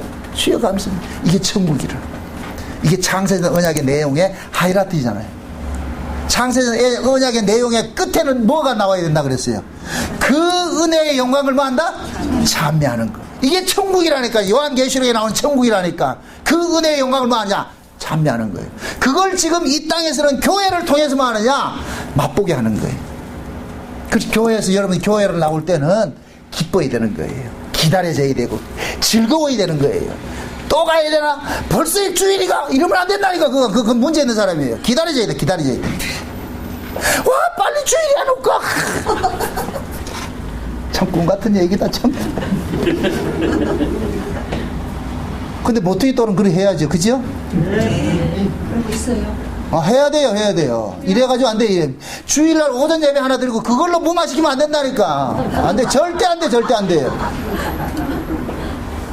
따라합시다. 날마다 주일이다. 날마다 주일이다. 아멘? 네, 날마다 주일로 할 거예요, 그렇게. 날마다 주일 돼야 된다니까요. 또 보고 싶고. 여러분들 보세요. 연애를 해보세요. 그러면은 하나님, 예수, 믿음에 대해서 알아요. 믿음에 대해서. 연애를 해보면 봐도 또 보고 싶고, 있는데도 보고 싶죠. 주여, 이거 생경한 이야기를 하고 있으니 큰일 났네. 사랑을 안 해보면 아나, 이게. 사랑을 해보세요. 봐도 보고 싶다니까. 참말로. 우리한테 물어봐요. 우리가 지금 사랑에 빠졌네? 눈에 삼삼하지? 정상이라니까 뭘 웃어요. 저게 정상이라니까. 삼삼하지 않으면 그건 아니라니까. 눈에 삼삼해야죠. 계속 보여야죠. 연애해보세요. 하루 종일 붙어있다가도 집에 와가지고 또 전화 안 나니까 보고 싶다 그런다. 하루에 밤새도록 전화. 교육일이 조금 있어봐요. 그래 되지요. 사랑을 안 해보면은 예수 믿는 걸 몰라. 사랑을 해보셔야 돼요. 사랑을 하면은 막 기다려지고 말이죠. 보고 싶어지고 말이죠. 그리워지고 말이죠. 이게 돼요. 저 아가서를 보세요. 이제 아가서 책이 곧 나올 거예요. 아가서 보세요. 그러면 상사병이 나잖아. 상사병. 예수 믿는 게 상사병이 나야 된다니까. 응? 이 험한 세상에 미치지 않고는 못 살아요. 예수한테 미쳐야 살지. 예? 미친 사람은 슬픔이 있다 없다? 없어요. 미친 사람은 항상 싱글싱글. 근심 걱정 없어요. 아침에 오면서 우리 서동근 집사님이 이야기하는데 인건비가 올라가가지고 사업하기도 힘들대. 미친 사람은 인건비가 올라가. 관심이 없다. 미친 사람은 관심이 없다니까. 날씨가 더우면 더운데 추우면 추운데 누구 관심이 없다니까. 예수한테 우리가 덜 미쳐가지고 그렇다니까. 제일 무서운 게 설 미치는 거예요. 진짜 미쳐보세요. 미쳐야 돼요. 그래야 이 세상에 대한 것들이 미련히 살아야 돼요. 응? 전 여러분들이 다 예수한테 확 미쳐버리기를 원합니다. 응? 미치셔야 돼요. 응? 그래서 여기 안에는 전부 미친 사람들이 모여야 돼. 예수 때문에 미친 사람들이 모였을 때 그때 뭐가 나오느냐, 옛날에 삼양라면 선전이 나온다니까. 형님 먼저 아우 먼저 나온다니까. 저는 그 선전을 최고로 좋아해요. 형님 먼저 아우 먼저, 형님 먼저 아우. 이 교회가 그런 거예요. 아이고 집사님 때문에 이 교회가 삽니다. 아닙니다, 집사님 때문입니다. 아닙니다, 집사님 때문에. 서로가 서로를 위하고 말이에요. 여러분들 보세요. 교회 안에서는 서로 격려하고 칭찬하고 해야 돼요. 성경을 보세요. 사도 바울도 서로 격려하고 서로 칭찬하고 서로 사랑하고 서로 위하고 이러잖아요. 그건 행위로 보지 마시란 말이죠. 진짜 내 안에 주의 은혜가 임할 것 같으면 그런 것이 자연적으로 나와야 되잖아요. 진짜 사랑을 하면 사랑하는 사람이 뭘 사주고 싶어요? 안 사주고 싶어요? 사주고 싶죠. 뭘 먹고 싶다 할 것 같으면은 태평양을 건너 대서양을 건너 어디 가서든 그걸 못 해오겠어요. 해오고 싶죠. 연애할 때 그러잖아요. 하늘에 달을 따서도 내가 해주겠다 그러잖아요. 근데 그 열정이 다 어디 갔어요? 서성호 집사님 하늘에 별 따다주고 싶은가요 지금? 어이구야. 참 서영진 집사님 참 복된 사람이다. 참 우엠 저래 신랑하고 사노. 지금도 하늘에 별을 따다준다는데. 그게 사랑이라니까. 사랑. 비록 못 따오는 걸 알아요. 그럴 때도 따준다 하시라고. 미쳤나 그 따오게. 그러지 말고 알아서 내 따줄게.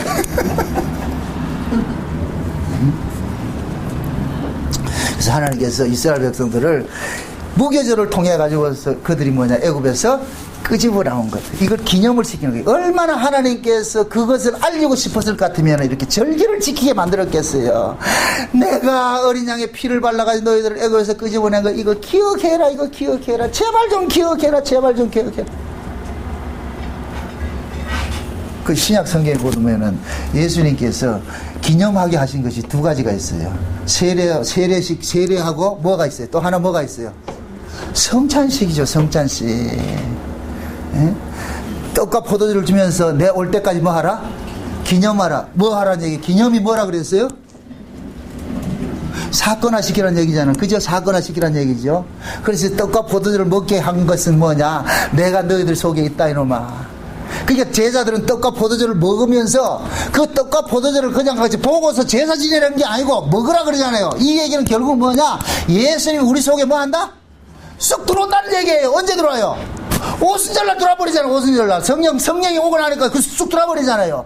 예수님이 성령으로 쑥 들어와버리니까 그때부터 비로소 그들은 뭐냐? 떡과 포도주가 실제화된 거예요. 실제화됐단 말이죠. 그럼 그 실제화된 사건들은 지금 우리는 뭐냐, 성만찬을 통해 가지고서 기념을 하는 거예요. 그냥 기념을 한다니까.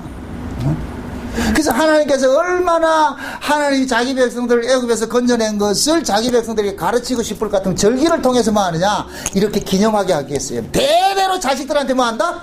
가르치라. 이 의미를 모르는 자는 이스라엘에서 뭐 한다? 끊쳐진다. 끊쳐진다. 강력하게 이야기하잖아요. 내가 이렇게 너희들에게 절기를 지키게 하는 것은 퍼포먼스 하는 게 아니다. 이것은 실제 사건을 너희들에게 뭐 한다? 경험시키는 것이다. 장난으로 여기지 말라. 여러분들이 예수 그리스도 십자가에 죽은 거 장난 아니에요. 장난이 아니라니까. 지금 이 시대 교회들은 예수님의 십자가 사건은 그냥 하나 상징적으로 걸어놔 놓고 그 다음에 그 예수님 십자가를 걸어놔 놓고 그 밑에서는 온갖 짓거리를 다 하고 있는 거예요. 세상의 즐기는 모든 짓거리를 하고 있는 거예요. 이거 교회의 의미를 모르고 있는 거예요. 십자가의 의미를 모르고 있는 거예요. 그래서 우리는 예수님의 그 십자가 사건을 날마다 뭐 해야 돼요? 추억해야 되고 기념해야 되는 거예요. 현재화시켜야 되는 거예요. 그래서 하나님께서는 유월절 그 떡을 먹는 것을 통해 가지고서 뭐하냐? 가르치는 거예요.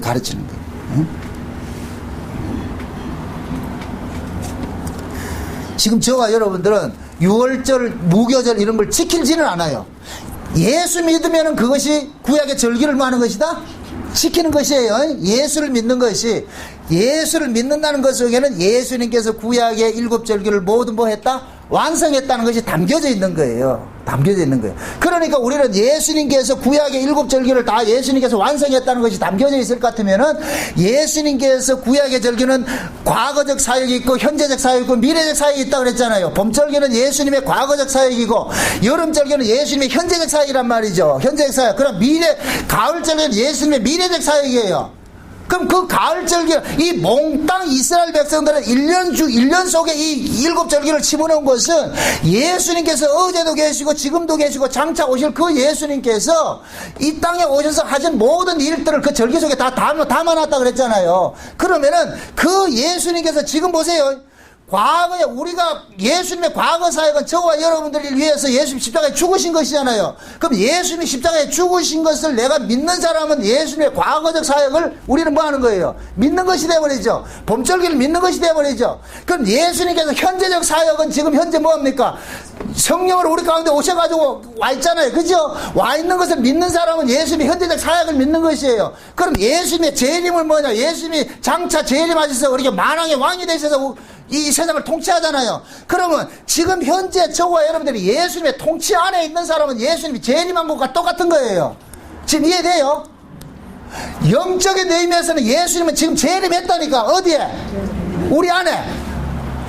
내 안에 예수님이 재림한 사람이 장차 오시는 예수님을 재림을 맞이한다니까. 지금 우리 안에 재림이 안 된 사람은 그때는 심판이 일어난다니까. 심판이.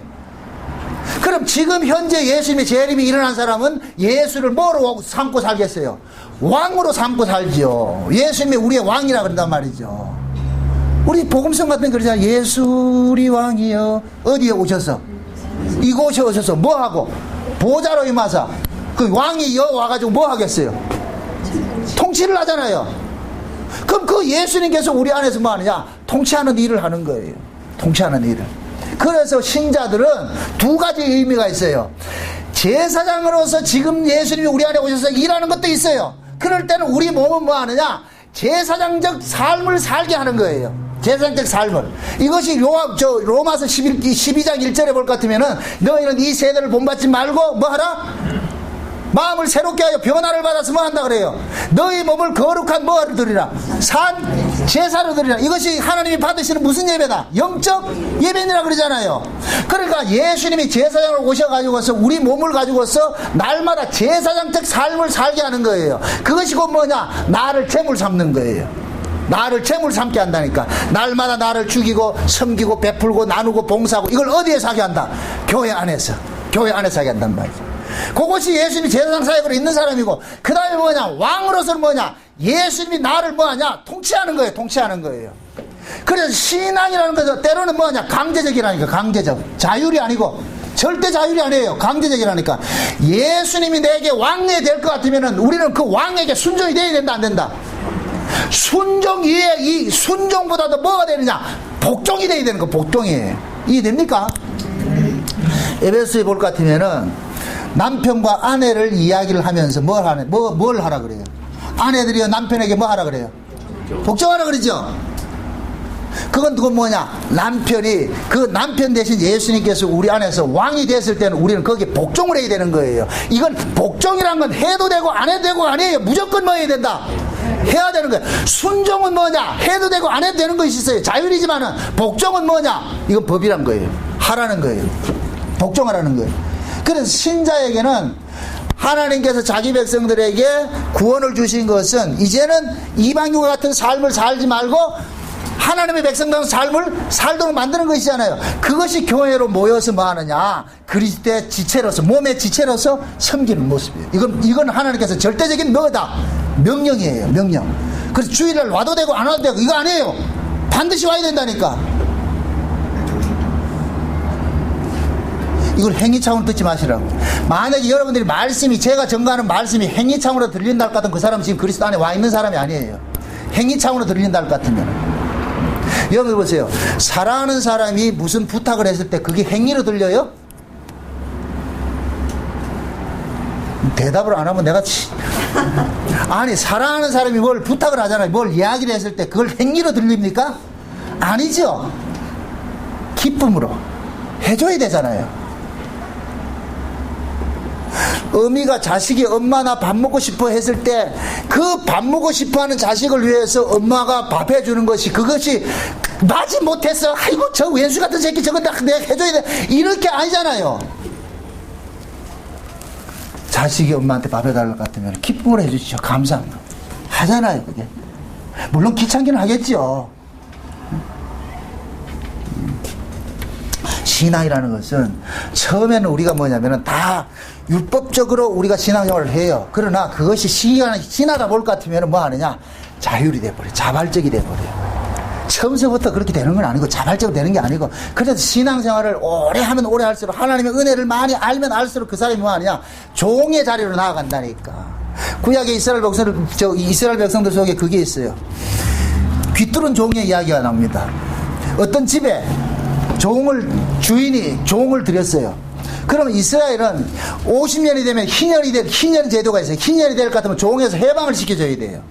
종에서 그 사람을 돈을 주고 사왔다 할지라도 50년이 되면 그 사람을 자유의 몸을 줘야 돼. 근데 그 자유의 몸을 주라고 했는데 이 종이 그 주인이 너무너무 좋아가지고서 나 이 주인 평생 주인으로 모시고 살게요. 나 이 집 안 떠날게요. 이렇게 얘기를 하면은 그 주인이 그 종을 데리고 성전에 가서 제사장들에게 얘기를 합니다. 난 사실 얘를 자유를 줬는데 지가 자유인이 되기 싫고 우리 집에서 종노릇 한다 그러니까, 그러면 제사장은 묻습니다. 진짜냐? 네 돈 받고 그러냐? 강제로 그러냐? 물어요. 다 물어요. 물으면 이 사람이 진짜 자기가 주인이 너무너무 좋아가지고서 난 못 떠나겠습니다. 이렇게 했을 때 그 사람의 그 종을 귀를 가지고서 저 성전 문에 대가서 송곳에다 귀를 뚫는다니까. 이때부터는 뭐냐? 이걸 귀뚫은 종이라 그런단 말이죠. 그러면 이 귀뚫은 종은 뭐냐? 아무나 주인에 보세요. 종은 두 가지 개념이 있어요. 집안에 보면 귀를 안 뚫은 종이 있고 귀를 뚫은 종이 있어요. 귀를 뚫은 종은 뭐냐? 종은 종이로되 무슨 종이다? 자유하는 종이에요. 자유하는 종. 그러면은 이 자유하는 종은 주인이 시키는 일이 억지가 되겠어요? 기쁨이 되겠어요? 기쁨이 되죠. 주인의 기쁨이 자기 기쁨인 거예요. 그러니까 주인과 그 귀뚫은 종은 뭐가 되느냐? 하나가 된다니까. 하나가 되는 거예요. 우리가 율법 아래 있을 때는 귀를 안 뚫은 종으로서 강제로 했어. 억지로 했어. 그런데 성령이 우리 가운데 오시게 될 것 같으면은 그 성령이 우리로 하여금 우리 안에서 하나님의 그 은혜를 깨닫게 만들어서 이 사랑이 뭡니까? 유발시킨다니까. 그러면 뭐가 되느냐? 귀뚫은 종의 자세로 나아가는 거예요. 억지가 아니고 자발이 돼버린 거예요. 기쁨으로 하게 된다니까. 그래서 예수님께서 십자가에 죽으시고 부활하셔서 성령을 우리 가운데 오신 거예요. 그게 성령을 우리 가운데 와 계신 사람들은 하나님 앞에 예배하고 주일날 모이고 성도를 섬기고 교회를 섬기고 하는 이런 일들이 억지다 기쁨이다. 기쁨이지. 기쁨이 된다니까. 그거 하는 거예요. 그것이 곧 뭐냐? 천국에서 하는 일이라니까. 천국에 가가지고 억지로 아이고 할렐루야 이게 아니라니까요. 그것은 자기가 죄로부터 용서받았다는 사실을 아는 사람만이 할 수가 있다니까. 그러니까 예배는 아무나 하는 게 아니에요. 절대로 예배는 아무나 하는 것이 아니라니까. 예배는 구원받은 그 은혜를 아는 사람만이 예배를 드릴 수가 있다니까. 그러니까 지금 하나님께서 그 은혜를 우리에게 다 주셨잖아요. 주셨을 것 같으면 뭐 하느냐? 그 은혜대로 우리가 뭐 하냐? 기쁨으로 섬겨야죠.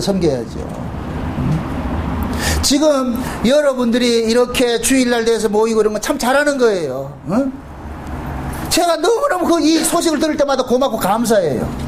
주일날 되면 말씀이 사모돼서 모여가지고서 말이 빠지지도 않고 이렇게 모인다는 것은 그것이 곧 뭐냐? 여러분들의 마음속에 귀뚫은 종과 같은 그런 마음들이 있기 때문에 성령이 그 마음을 주장하니까 이렇게 오는 거예요. 응? 그거 참 감사하죠. 응? 그래서 하나님께서는 이스라엘 백성들을 애굽에서 끄집어내가지고서 뭡니까? 애굽에서 6월절 어린 양의 피를 바르고서 끄집어내는 그 과정 속에서 6월절과 무교절과 초실절은 이 세 절기를 다 담아놨는데 그 무교절 그 밤에는 뭐냐? 무교병을 누룩 없는 떡을 사흘 동안 묻어놨다 꺼내 먹음으로써, 그러면서 이스라엘 백성들은 무교절을 며칠 동안 지킨다 그랬어요? 일주일 동안 지킨다 그랬잖아요. 일주일 동안 떡을 먹으면서, 누룩 없는 떡을 먹으면서 어떻게 생각해야 되느냐? 야, 우리가 애굽에서 저 애굽의 장자가 죽어질 때 하나님께서 6월절 어린 양의 피를 바르고서 우리를 살게 했다는 이 사실들을 자꾸 자각을 시키는 거예요. 깨닫게 하는 거예요. 그러니까 어린 양의 피로서 우리가 죽음에서 살아났다는 이 사실 동안 일주일 동안 뭐 하느냐? 기념케 하는 거예요. 일주일 동안. 이것은 곧 뭐냐? 우리가 이 땅에 사는 날이 일주일이에요. 일주일. 이 땅에 사는 역사 전체가 일주일이라니까. 그 일주일 동안 뭐 하느냐? 예수님께서 우리를 위하여 대신 죽었다는 이 사실을 계속해서 뭐 하는 거예요? 기념하는 거예요. 그거 뭘 먹으면서? 병을 먹으면서, 누룩 없는 떡을 먹으면서. 그래서 하나님께서 이스라엘 백성들을 보세요. 누룩 없는 떡을 먹으면서도 일주일 동안 성회로 모이라 그랬다니까. 성회로. 성회가 뭐예요? 쉬운 얘기로 예배로 모이는 거예요. 예배로. 기쁨으로 모이는 거예요. 그러니까 하나님께서 일주일 동안 누룩 없는 떡을 먹음으로 인하여서 일주일 동안 성회를 지키게 한 것은 너희들이 이 땅에 살아가는 전 생애가 예수 그리스도의 십자가의 죽으심으로 내가 살아났다는 이 사실을 추억하면서 기념하면서 날마다 뭐하라? 기쁨으로, 잔치하는 마음으로, 즐거운 마음으로 모이라는 거예요. 그렇게 살으라는 거예요. 그게 무교절이 갖고 있는 의미라니까. 그러니까 지금 여러분들 속에, 우리 속에 예수 그리스도의 십자가의 핏부림으로 인해서 기쁘고 즐거운 마음으로 살 것 같으면 여러분들이 지금 무교절을 지키고 있는 거예요. 무교병을 먹으면서 지키고 있는 거예요. 아, 이 맛없는 떡 이런 것이 아니라 무교병을 먹으면서 뭐 한다? 기쁨으로, 즐거움으로 세상에 우리가 그 마땅히 장자가 죽어야 될 그 자리에서 하나님께서 나를 살려주셨어야 하는 그 사실이 믿어질 것 같으면은 그 무교병이 맛대가리 없는 떡이다, 맛이 좋은 떡이 된다. 그 의미를 알면 맛이 좋은 떡이 되는 거예요. 요즘은 한번 6.25 때 될 것 같으면 주먹밥 시시게 하잖아요. 주먹밥 시시게. 그죠? 그 주먹밥 시시게를 누가 맛있게 먹을까요? 새파랗게 젊은 애들이 먹을까요? 그 6.25 동란을 경험한 사람들이 그 주먹밥을 맛있게 먹을까요? 그 당시에, 전쟁 당시에 주먹밥 먹을 때는 그것이 맛없는 밥이었어요. 그런데 지금 그 밥을 먹은 것은 뭐냐? 그때 그 전쟁을 통해서 지금 이 나라가, 이 민족이 이만큼 살게 된 것에 대한 기쁨과 고마움과 감사함이 있기 때문에 그 주먹밥이 지금은 뭐냐? 맛있는 것이 되는 거예요. 이해됩니까? 지금 우리 신앙도 마찬가지라. 무교병을 먹으면서도 예수님께서 우리를 위하여 십자가에 죽어주신 이 사건이 너무나도 고맙고 감사해서, 그러니까 그것이 맛없는 떡이 아니라 고맙고 감사한 떡이 되는 거예요. 주의 죽으심 때문에 우리가 살고 있습니다. 예수님의 피 흘리심 때문에 내가 지금 나음을 입었습니다. 그래서 이사야 43장 53장에 그러잖아요. 그가 찔림은 우리의 뭐를 위하고? 허물을 입어. 그가 채찍에 맞음으로 우리가 뭐하고? 나음을 입었고, 그가 징계를 받음으로써 우리가 뭡니까? 해봐야 됐다니까. 내가 지금 이렇게 살고 있는 것이 누구 덕이다? 예수님의 덕인 거예요. 자식들이 등 따시고 배부르고 좋은 환경에 살 때, 이것이 그냥 하늘에서 뚝 떨어진 것이라 생각하면 안 된단 말이죠. 내가 이렇게 먹고 있고 이렇게 좋은 환경에 사는 것은 우리 엄마 아버지가 이렇게 고생해서 피땀 흘려서 버는 것이다. 이걸 알고 살아야 돼요. 이거 알고 살아야 돼요. 우리 경일이는 말이, 좋은 차 타고 다니면서 좋은 환경에서 살 때 뭘 기억해야 되느냐? 우리 아버지가 새벽같이 나가가지고 이렇게 벌어서 이렇게 먹이고 우리가 이렇게 사는구나. 좋은 차 타고 사는구나. 이렇게 생각해야지 당연한 거 생각하면 안 된다니까. 그러니까 경일이는 아침마다 나갈 때마다 아버님 조심해서 다녀오세요. 이렇게 해야 된다니까. 강제로 하면 안 되고. 이게 우리 모두가 해야 되는 거야, 모두가. 그 마음이에요, 그 마음. 그게 효도예요. 다른 거 아니라니까. 뭐 가가지고 돈 많이 벌어가지고 파리바리 싸주는 거, 그거 물론 좋지요. 근데 그거보다 더 중요한 게 뭐냐? 부모님 은혜 아는 거라니까. 우리 어렸을 때는 그러잖아요. 저도 어렸을 때는 굉장히 원망을 많이 했어요. 왜 나를 이렇게 할머니 할아버지한테 태어나게 만들어가지고서 이렇게 고생하게 만드느냐?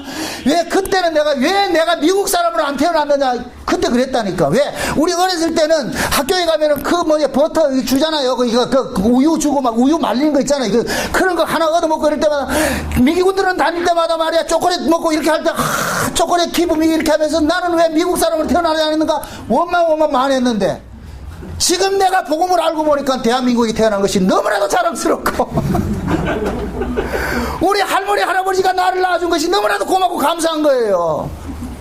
이 복음 알고 나니까.